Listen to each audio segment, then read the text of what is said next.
സംഖ്യാപുസ്തകം അധ്യായം 18. പിന്നെ യഹോവ അഹരോനോട് അരുളിച്ചെയ്തതെന്തെന്നാൽ, നീയും നിന്റെ പുത്രന്മാരും നിന്റെ പിതൃഭവനവും വിശുദ്ധമന്ദിരം സംബന്ധിച്ചുണ്ടാകുന്ന അകൃത്യം വഹിക്കണം. നീയും നിന്റെ പുത്രന്മാരും നിങ്ങളുടെ പൗരോഹിത്യം സംബന്ധിച്ചുണ്ടാകുന്ന അകൃത്യവും വഹിക്കണം. നിന്റെ പിതൃഗോത്രമായ ലേവി ഗോത്രത്തിലുള്ള നിന്റെ സഹോദരന്മാരെയും നിന്നോടുകൂടെ അടുത്തു വരുമാറാക്കണം. അവർ നിന്നോട് ചേർന്ന് നിനക്ക് ശുശ്രൂഷ ചെയ്യണം. നീയും നിന്റെ പുത്രന്മാരുമോ സാക്ഷ്യകൂടാരത്തിങ്കൽ ശുശ്രൂഷ ചെയ്യണം. അവർ നിനക്കും കൂടാരത്തിനൊക്കെയും ആവശ്യമുള്ള കാര്യം നോക്കണം. എന്നാൽ അവരും നിങ്ങളും കൂടെ മരിക്കാതിരിക്കേണ്ടതിന് അവർ വിശുദ്ധ മന്ദിരത്തിലെ ഉപകരണങ്ങളോടും യാഗപീഠത്തോടും അടുക്കരുത്. അവർ നിന്നോട് ചേർന്ന് സമാഗമന കൂടാരം സംബന്ധിച്ചുള്ള സകല വേലയ്ക്കുമായി കൂടാരത്തിൻ്റെ കാര്യം നോക്കണം. ഒരന്യനും നിങ്ങളോടടുക്കരുത്. ഇസ്രായേൽ മക്കളുടെ മേൽ ഇനി ക്രോധം വരാതിരിക്കേണ്ടതിന് വിശുദ്ധ മന്ദിരത്തിൻ്റെയും യാഗപീഠത്തിൻ്റെയും കാര്യം നിങ്ങൾ നോക്കണം. ലേവ്യരായ നിങ്ങളുടെ സഹോദരന്മാരെയോ ഞാൻ ഇസ്രായേൽ മക്കളുടെ ഇടയിൽ നിന്ന് എടുത്തിരിക്കുന്നു. യഹോവയ്ക്ക് ദാനമായിരിക്കുന്ന അവരെ സമാഗമന കൂടാരം സംബന്ധിച്ചുള്ള വേല ചെയ്യേണ്ടതിന് ഞാൻ നിങ്ങൾക്ക് ദാനം ചെയ്തിരിക്കുന്നു. ആകയാൽ നീയും നിന്റെ പുത്രന്മാരും യാഗപീഠത്തിങ്കിലും തിരശീലയ്ക്കകത്തുമുള്ള സകല കാര്യത്തിലും നിങ്ങളുടെ പൗരോഹിത്യം അനുഷ്ഠിച്ച് ശുശ്രൂഷ ചെയ്യണം. പൗരോഹിത്യം ഞാൻ നിങ്ങൾക്ക് ദാനം ചെയ്തിരിക്കുന്നു. അന്യൻ അടുത്തു വന്നാൽ മരണശിക്ഷ അനുഭവിക്കണം. യഹോവ പിന്നെയും അഹരോനോട് അരുളിച്ചെയ്തത്, ഇതാ എൻ്റെ ഉദർച്ചാർപ്പണങ്ങളുടെ കാര്യം ഞാൻ നിന്നെ ഭരമേൽപ്പിച്ചിരിക്കുന്നു. ഇസ്രായേൽ മക്കളുടെ സകല വസ്തുക്കളിലും അവയെ ഞാൻ നിനക്കും നിന്റെ പുത്രന്മാർക്കും ഓഹരിയായും ശാശ്വതാവകാശമായും തന്നിരിക്കുന്നു. തീയിൽ ദഹിപ്പിക്കാത്തതായി അതിവിശുദ്ധ വസ്തുക്കളിൽ വെച്ച് ഇത് നിനക്കുള്ളതായിരിക്കണം. അവർ എനിക്കർപ്പിക്കുന്ന അവരുടെ എല്ലാ വഴിപാടും സകല ഭോജനയാഗവും സകല പാപയാഗവും സകല അകൃത്യയാഗവും അതിവിശുദ്ധമായി നിനക്കും നിന്റെ പുത്രന്മാർക്കും ഇരിക്കണം. അതിവിശുദ്ധ വസ്തുവായിട്ട് അത് ഭക്ഷിക്കണം. ആണുങ്ങളെല്ലാം അത് ഭക്ഷിക്കണം. അത് നിനക്ക് വേണ്ടി വിശുദ്ധമായിരിക്കണം. ഇസ്രായേൽ മക്കളുടെ ദാനമായുള്ള ഉദർച്ചാർപ്പണമായ ഇത് അവരുടെ സകല നീരാജന യാഗങ്ങളോടും കൂടെ നിനക്കുള്ളതാകുന്നു. ഇവയെ ഞാൻ നിനക്കും നിന്റെ പുത്രന്മാർക്കും പുത്രിമാർക്കും ശാശ്വതാവകാശമായി തന്നിരിക്കുന്നു. നിന്റെ വീട്ടിൽ ശുദ്ധിയുള്ളവനെല്ലാം അത് ഭക്ഷിക്കാം. എണ്ണയിൽ വിശേഷമായതൊക്കെയും പുതുവീഞ്ഞിലും ധാന്യത്തിലും വിശേഷമായതൊക്കെയും ഇങ്ങനെ അവർ യഹോവയ്ക്ക് അർപ്പിക്കുന്ന ആദ്യഫലമൊക്കെയും ഞാൻ നിനക്ക് തന്നിരിക്കുന്നു. അവർ തങ്ങളുടെ ദേശത്തുള്ള എല്ലാറ്റിലും യഹോവയ്ക്ക് കൊണ്ടുവരുന്ന ആദ്യഫലങ്ങൾ നിനക്കായിരിക്കണം. നിന്റെ വീട്ടിൽ ശുദ്ധിയുള്ളവനെല്ലാം അത് ഭക്ഷിക്കാം. ഇസ്രായേലിൽ ശപഥാർപ്പിതമായതൊക്കെയും നിനക്കിരിക്കണം. മനുഷ്യരിലാകട്ടെ മൃഗങ്ങളിലാകട്ടെ സകല ജഡത്തിലും അവർ യഹോവയ്ക്ക് കൊണ്ടുവരുന്ന കടിഞ്ഞൂലൊക്കെയും നിനക്ക് ഇരിക്കണം. മനുഷ്യന്റെ കടിഞ്ഞൂലിനെയോ വീണ്ടെടുക്കണം. അശുദ്ധ മൃഗങ്ങളുടെ കടിഞ്ഞൂലിനെയും വീണ്ടെടുക്കണം. വീണ്ടെടുപ്പ് വിലയോ 1 മാസം മുതൽ മേലോട്ട് പ്രായമുള്ളതിനെ നിന്റെ മതിപ്പ് പ്രകാരം 5 ശേക്കൽ ദ്രവ്യം കൊടുത്ത് വീണ്ടെടുക്കണം. ശേക്കൽ 1-ന് 20 ഗേര പ്രകാരം വിശുദ്ധ മന്ദിരത്തിലെ തൂക്കം തന്നെ.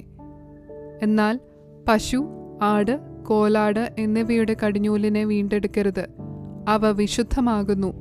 അവയുടെ രക്തം യാഗപീഠത്തിന്മേൽ തളിച്ച മേധസ് യഹോവയ്ക്ക് സൗരഭ്യവാസനയായ ദഹനയാഗമായി ദഹിപ്പിക്കണം.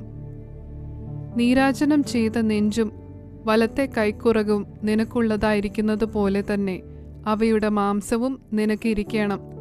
ഇസ്രായേൽ മക്കൾ യഹോവയ്ക്ക് അർപ്പിക്കുന്ന വിശുദ്ധ വസ്തുക്കളിൽ ഉദർച്ചാർപ്പണങ്ങളെല്ലാം ഞാൻ നിനക്കും നിന്റെ പുത്രന്മാർക്കും പുത്രിമാർക്കും ശാശ്വതാവകാശമായി തന്നിരിക്കുന്നു. യഹോവയുടെ സന്നിധിയിൽ നിനക്കും നിന്റെ സന്തതിക്കും ഇതെന്നേക്കും ഒരു ലവണ നിയമമാകുന്നു. യഹോവ പിന്നെയും അഹരോനോട്, നിനക്ക് അവരുടെ ഭൂമിയിൽ ഒരവകാശവും ഉണ്ടാകരുത്. അവരുടെ ഇടയിൽ നിനക്ക് ഒരു ഓഹരിയും അരുത്. ഇസ്രായേൽ മക്കളുടെ ഇടയിൽ ഞാൻ തന്നെ നിന്റെ ഓഹരിയും അവകാശവും ആകുന്നു എന്നരുളി ചെയ്തു. ലേവ്യർക്കോ ഞാൻ സമാഗമന കൂടാരം സംബന്ധിച്ച് അവർ ചെയ്യുന്ന വേലയ്ക്ക് ഇസ്രായേലിലുള്ള ദശാംശം എല്ലാം അവകാശമായി കൊടുത്തിരിക്കുന്നു. ഇസ്രായേൽ മക്കൾ പാപം വഹിച്ചു മരിക്കാതിരിക്കേണ്ടതിന് മേലാൽ സമാഗമന കൂടാരത്തോട് അടുക്കരുത്. ലേവ്യർ സമാഗമന കൂടാരം സംബന്ധിച്ചുള്ള വേല ചെയ്യുകയും അവരുടെ അകൃത്യം വഹിക്കുകയും വേണം. അത് തലമുറ തലമുറയായി എന്നേക്കുമുള്ള ചട്ടമായിരിക്കണം. അവർക്ക് ഇസ്രായേൽ മക്കളുടെ ഇടയിൽ അവകാശമുണ്ടാകരുത്. ഇസ്രായേൽ മക്കൾ യഹോവയ്ക്ക് ഉദർച്ചാർപ്പണമായി അർപ്പിക്കുന്ന ദശാംശം ഞാൻ ലേവ്യർക്ക് അവകാശമായി കൊടുത്തിരിക്കുന്നു. അതുകൊണ്ട് അവർക്ക് ഇസ്രായേൽ മക്കളുടെ ഇടയിൽ അവകാശം അരുത് എന്ന് ഞാൻ അവരോട് കൽപ്പിച്ചിരിക്കുന്നു. യഹോവ പിന്നെയും മോശയോട് അരുളി ചെയ്തത്, നീ ലേവ്യരോട് പറയേണ്ടത് എന്തെന്നാൽ, ഇസ്രായേൽ മക്കളുടെ പക്കൽ നിന്ന് ഞാൻ നിങ്ങളുടെ അവകാശമായി നിങ്ങൾക്ക് തന്നിരിക്കുന്ന ദശാംശം അവരോട് വാങ്ങുമ്പോൾ ദശാംശത്തിൻ്റെ 10 നിങ്ങൾ യഹോവയ്ക്ക് ഉദർച്ചാർപ്പണമായി അർപ്പിക്കണം. നിങ്ങളുടെ ഈ ഉദർച്ചാർപ്പണം കളത്തിലെ ധാന്യം പോലെയും മുന്തിരിച്ചക്കിലെ നിറവ് പോലെയും നിങ്ങളുടെ പേർക്ക് എണ്ണും. ഇങ്ങനെ ഇസ്രായേൽ മക്കളോട് നിങ്ങൾ വാങ്ങുന്ന സകല ദശാംശത്തിൽ നിന്നും യഹോവയ്ക്ക് ഒരു ഉദർച്ചാർപ്പണം അർപ്പിക്കണം. യഹോവയ്ക്കുള്ള ആ ഉദർച്ചാർപ്പണം നിങ്ങൾ പുരോഹിതനായ അഹരോന് കൊടുക്കണം. നിങ്ങൾക്കുള്ള സകല ദാനങ്ങളിലും ഉത്തമമായ എല്ലാറ്റിൻ്റെയും വിശുദ്ധ ഭാഗം നിങ്ങൾ യഹോവയ്ക്ക് ഉദർച്ചാർപ്പണമായി അർപ്പിക്കണം. ആകയാൽ നീ അവരോട് പറയേണ്ടതെന്തെന്നാൽ, നിങ്ങൾ അതിൻ്റെ ഉത്തമ ഭാഗം ഉദർച്ചാർപ്പണമായി അർപ്പിക്കുമ്പോൾ അത് കളത്തിലെ അനുഭവം പോലെയും മുന്തിരിച്ചക്കിലെ അനുഭവം പോലെയും ലേവ്യർക്ക് എണ്ണും. അത് നിങ്ങൾക്കും നിങ്ങളുടെ കുടുംബങ്ങൾക്കും എല്ലായിടത്തു വെച്ചും ഭക്ഷിക്കാം. അത് സമാഗമന കൂടാരത്തിങ്കിൽ നിങ്ങൾ ചെയ്യുന്ന വേലയ്ക്കുള്ള ശമ്പളമാകുന്നു. അതിൻ്റെ ഉത്തമ ഭാഗം ഉദർച്ച ചെയ്താൽ പിന്നെ നിങ്ങൾ അത് നിമിത്തം പാപം വഹിക്കയില്ല. നിങ്ങൾ ഇസ്രായേൽ മക്കളുടെ വിശുദ്ധ വസ്തുക്കൾ അശുദ്ധമാക്കുകയും അതിനാൽ മരിച്ചു പോവാൻ ഇടവരികയുമില്ല.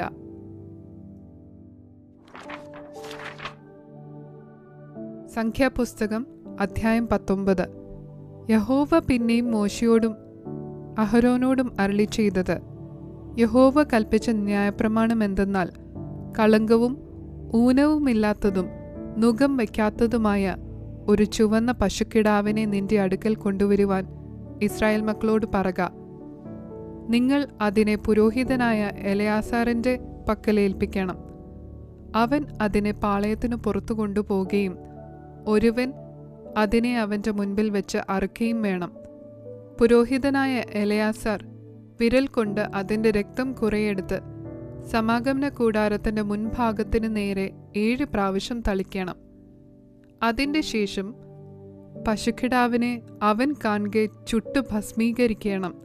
അതിൻ്റെ തോലും മാംസവും രക്തവും ചാണകവും കൂടെ ചുടേണം. പിന്നെ പുരോഹിതൻ ദേവദാരു, ഈസോപ്പ്, ചുവപ്പുനൂൽ എന്നിവയെടുത്ത് പശുക്കിടാവിനെ ചുടുന്ന തീയുടെ നടുവിൽ ഇടേണം. അനന്തരം പുരോഹിതൻ വസ്ത്രമലക്കി ദേഹം വെള്ളത്തിൽ കഴുകിയ ശേഷം പാളയത്തിലേക്ക് വരികയും സന്ധ്യ വരെ അശുദ്ധനായിരിക്കുകയും വേണം. അതിനെ ചുട്ടവനും വസ്ത്രമലക്കി ദേഹം വെള്ളത്തിൽ കഴുകുകയും സന്ധ്യ വരെ അശുദ്ധനായിരിക്കുകയും വേണം. പിന്നെ ശുദ്ധിയുള്ള ഒരുത്തൻ പശുക്കിടാവിൻ്റെ ഭസ്മം വാരി പാളയത്തിനു പുറത്ത് വെടിപ്പുള്ള ഒരു സ്ഥലത്ത് വെക്കണം. അത് ഇസ്രായേൽ മക്കളുടെ സഭയ്ക്ക് വേണ്ടി ശുദ്ധീകരണ ജലത്തിനായി സൂക്ഷിച്ചു വെക്കണം. അത് ഒരു പാപയാഗം. പശുക്കിടാവിൻ്റെ ഭസ്മം വാരിയവനും വസ്ത്രമലക്കി സന്ധ്യ വരെ അശുദ്ധനായിരിക്കണം. ഇസ്രായേൽ മക്കൾക്കും അവരുടെ ഇടയിൽ വന്നു പാർക്കുന്ന പരദേശിക്കും ഇതെന്നേക്കുമുള്ള ചട്ടമായിരിക്കണം.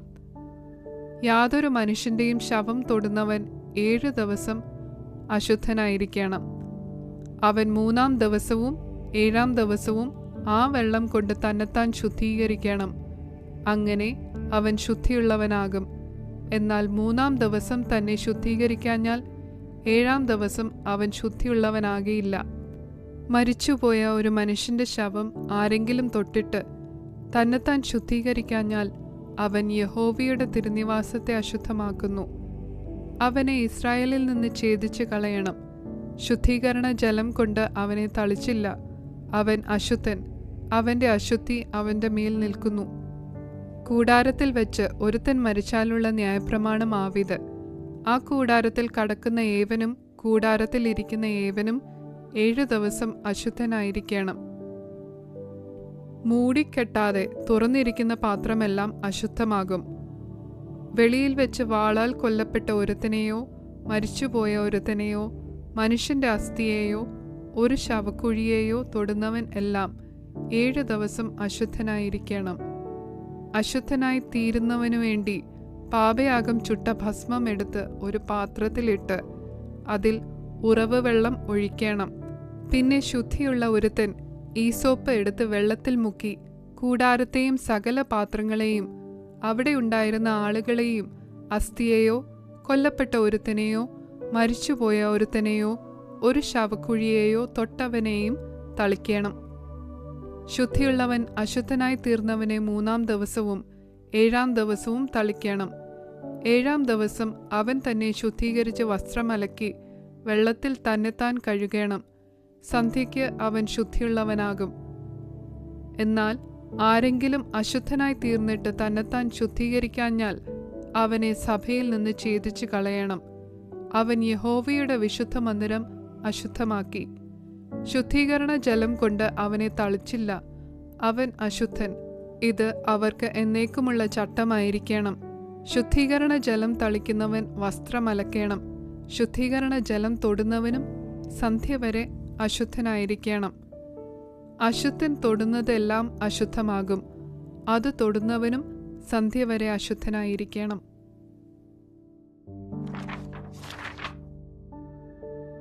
സംഖ്യാപുസ്തകം അധ്യായം 20. അനന്തരം ഇസ്രായേൽ മക്കളുടെ സർവ്വസഭയും 1-ാം മാസം സീൻ മരുഭൂമിയിലെത്തി ജനം കാദേശിൽ പാർത്തു. അവിടെ വെച്ച് മിരിയാം മരിച്ചു. അവിടെ അവളെ അടക്കം ചെയ്തു. ജനത്തിന് കുടിപ്പാൻ വെള്ളമുണ്ടായിരുന്നില്ല. അപ്പോൾ അവർ മോശയ്ക്കും അഹരോനും വിരോധമായി കൂട്ടം കൂടി. ജനം മോശയോട് കലഹിച്ചു, ഞങ്ങളുടെ സഹോദരന്മാർ യഹോവയുടെ സന്നിധിയിൽ മരിച്ചപ്പോൾ ഞങ്ങളും മരിച്ചു പോയിരുന്നു എങ്കിൽ കൊള്ളായിരുന്നു. ഞങ്ങളും ഞങ്ങളുടെ മൃഗങ്ങളും ഇവിടെ കിടന്ന് ചാകേണ്ടതിന് നിങ്ങൾ യഹോവയുടെ സഭയെ ഈ മരുഭൂമിയിൽ കൊണ്ടുവന്നത് എന്ത്? ഈ വല്ലാത്ത സ്ഥലത്ത് ഞങ്ങളെ കൊണ്ടുവരുവാൻ നിങ്ങൾ മിസ്രയീമിൽ നിന്ന് ഞങ്ങളെ പുറപ്പെടുവിച്ചത് എന്തിന്? ഇവിടെ വിത്തും അത്തിപ്പഴവും മുന്തിരിപ്പഴവും മാതളപ്പഴവും ഇല്ല, കുടിപ്പാൻ വെള്ളവുമില്ല എന്ന് പറഞ്ഞു. എന്നാറെ മോശയും അഹരോനും സഭയുടെ മുൻപിൽ നിന്ന് സമാഗമന കൂടാരത്തിന്റെ വാതിൽക്കൽ ചെന്ന് കവിണ്ണു വീണു. യഹോവയുടെ തേജസ് അവർക്ക് പ്രത്യക്ഷമായി. യഹോവ മോശയോട്, നിന്റെ വടിയെടുത്ത് നീയും സഹോദരനായ അഹരോനും സഭയെ വിളിച്ചുകൂട്ടി അവർ കാൺകെ പാറയോട് കൽപ്പിക്ക, എന്നാൽ അത് വെള്ളം തരും. പാറയിൽ നിന്ന് അവർക്ക് വെള്ളം പുറപ്പെടുവിച്ചു ജനത്തിനും അവരുടെ കന്നുകാലികൾക്കും കുടിപ്പാൻ കൊടുക്കണം എന്നരുളി ചെയ്തു. തന്നോട് കൽപ്പിച്ചതുപോലെ മോശ യഹോവയുടെ സന്നിധിയിൽ നിന്ന് വടിയെടുത്തു. മോശയും അഹരോനും പാറയുടെ അടുക്കൽ സഭയെ വിളിച്ചുകൂട്ടി അവരോട്, മത്സരികളെ കേൾപ്പീൻ, ഈ പാറയിൽ നിന്ന് ഞങ്ങൾ നിങ്ങൾക്ക് വേണ്ടി വെള്ളം പുറപ്പെടുവിക്കുമോ എന്ന് പറഞ്ഞു. മോശ കൈ ഉയർത്തി വടികൊണ്ട് പാറയെ 2 പ്രാവശ്യം അടിച്ചു. വളരെ വെള്ളം പുറപ്പെട്ടു. ജനവും അവരുടെ കന്നുകാലികളും കുടിച്ചു. പിന്നെ യഹോവ മോശയോടും അഹരോനോടും, നിങ്ങൾ ഇസ്രായേൽ മക്കൾ കാൺകെ എന്നെ ശുദ്ധീകരിപ്പാൻ തക്കവണ്ണം എന്നെ വിശ്വസിക്കാതിരുന്നതുകൊണ്ട് നിങ്ങൾ ഈ സഭയെ ഞാൻ അവർക്ക് കൊടുത്തിരിക്കുന്ന ദേശത്തേക്ക് കൊണ്ടുപോകുകയില്ല എന്നരുളി ചെയ്തു. ഇത് ഇസ്രായേൽ മക്കൾ യഹോവയോട് കലഹിച്ചതും അവർ അവരിൽ ശുദ്ധീകരിക്കപ്പെട്ടതുമായ കലഹജലം. അനന്തരം മോശ കാദേശിൽ നിന്ന് ഏദോം രാജാവിന്റെ അടുക്കൽ ദൂതന്മാരെ അയച്ചു പറയിച്ചത്, നിന്റെ സഹോദരനായ ഇസ്രായേൽ ഇപ്രകാരം പറയുന്നു, ഞങ്ങൾക്കുണ്ടായ കഷ്ടതയൊക്കെയും നീ അറിഞ്ഞിരിക്കുന്നുവല്ലോ. ഞങ്ങളുടെ പിതാക്കന്മാർ മിസ്രയീമിൽ പോയി ഏറിയ കാലം പാർത്തു. മിസ്രയീമ്യർ ഞങ്ങളെയും ഞങ്ങളുടെ പിതാക്കന്മാരെയും പീഡിപ്പിച്ചു. ഞങ്ങൾ യഹോവയോട് നിലവിളിച്ചപ്പോൾ അവൻ ഞങ്ങളുടെ നിലവിളി കേട്ടു. ഒരു ദൂതനെ അയച്ച് ഞങ്ങളെ മിസ്രയീമിൽ നിന്ന് പുറപ്പെടുവിച്ചു.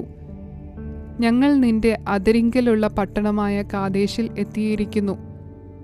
ഞങ്ങൾ നിന്റെ ദേശത്തുകൂടി കടന്നു പോകുവാൻ അനുവദിക്കണമേ. ഞങ്ങൾ വയലിലോ മുന്തിരിത്തോട്ടത്തിലോ കയറുകയില്ല, കിണറ്റിലെ വെള്ളം കുടിക്കുകയുമില്ല. ഞങ്ങൾ രാജപാതയിൽ കൂടി തന്നെ നടക്കും. നിന്റെ അതിർ കഴിയും വരെ ഇടത്തോട്ടോ വലത്തോട്ടോ തിരികെയുമില്ല. ഏദോം അവനോട്, നീ എൻ്റെ നാട്ടിൽ കൂടി കടക്കരുത്, കടന്നാൽ ഞാൻ വാളുമായി നിന്റെ നേരെ പുറപ്പെടും എന്ന് പറഞ്ഞു. അതിന് ഇസ്രായേൽ മക്കൾ അവനോട്, ഞങ്ങൾ പെരുവഴിയിൽ കൂടി പൊയ്ക്കൊള്ളാം. ഞാനും എൻ്റെ കന്നുകാലിയും നിന്റെ വെള്ളം കുടിച്ചു പോയാൽ അതിൻ്റെ വില തരാം. കാൽനടയായി കടന്നു പോകണമെന്നല്ലാതെ മറ്റൊന്നും എനിക്ക് വേണ്ട എന്ന് പറഞ്ഞു. അതിന് അവൻ, നീ കടന്നു പോകരുത് എന്ന് പറഞ്ഞു. ഏദോം ബഹുസൈന്യത്തോടും ബലമുള്ള കൈയോടും കൂടെ അവൻ്റെ നേരെ പുറപ്പെട്ടു. ഇങ്ങനെ ഏദോം തൻ്റെ അതിരിൽ കൂടി കടന്നു പോകുവാൻ ഇസ്രായേലിനെ സമ്മതിച്ചില്ല. ഇസ്രായേൽ അവനെ വിട്ടൊഴിഞ്ഞുപോയി. പിന്നെ ഇസ്രായേൽ മക്കളുടെ സർവ്വസഭയും കാദേശിൽ നിന്ന് യാത്ര പുറപ്പെട്ടു ഹോർ പർവ്വതത്തിലെത്തി. ഏദോം ദേശത്തിൻ്റെ അതിരെങ്കിലുള്ള ഹോർ പർവ്വതത്തിൽ വെച്ച് യഹോവ മോശയോടും അഹരോനോടും അരുളി ചെയ്തത്, അഹരോൻ തൻ്റെ ജനത്തോട് ചേരും. കലഹജലത്തിങ്കൽ നിങ്ങൾ എൻ്റെ കൽപ്പന മറുത്തതുകൊണ്ട് ഞാൻ ഇസ്രായേൽ മക്കൾക്ക് കൊടുത്തിരിക്കുന്ന ദേശത്തേക്ക് അവൻ കടക്കയില്ല. അഹരോനെയും അവൻ്റെ മകനായ എലയാസാരനെയും കൂട്ടി അവരെ ഹോർ പർവ്വതത്തിൽ കൊണ്ടുചെന്നു. അഹരോന്റെ വസ്ത്രം ഊരി അവൻ്റെ മകനായ എലയാസാരനെ ധരിപ്പിക്കണം. അഹരോൻ അവിടെ വെച്ച് മരിച്ച് തൻ്റെ ജനത്തോട് ചേരും. യഹോവ കൽപ്പിച്ചതുപോലെ മോശ ചെയ്തു. സർവ്വസഭയും കാൺകെ അവർ ഹോർ പർവ്വതത്തിൽ കയറി. മോശ അഹരോന്റെ വസ്ത്രം ഊരി അവൻ്റെ മകനായ എലയാസാരനെ ധരിപ്പിച്ചു. അഹരോൻ അവിടെ പർവ്വതത്തിൻ്റെ മുകളിൽ വെച്ച് മരിച്ചു. മോശയും എലയാസാരും പർവ്വതത്തിൽ നിന്ന് ഇറങ്ങി വന്നു. അഹരോൻ മരിച്ചുപോയി എന്ന് സഭയെല്ലാം അറിഞ്ഞപ്പോൾ ഇസ്രായേൽ ഗൃഹമൊക്കെയും അഹരോനെക്കുറിച്ച് 30 ദിവസം വിലപിച്ചുകൊണ്ടിരുന്നു.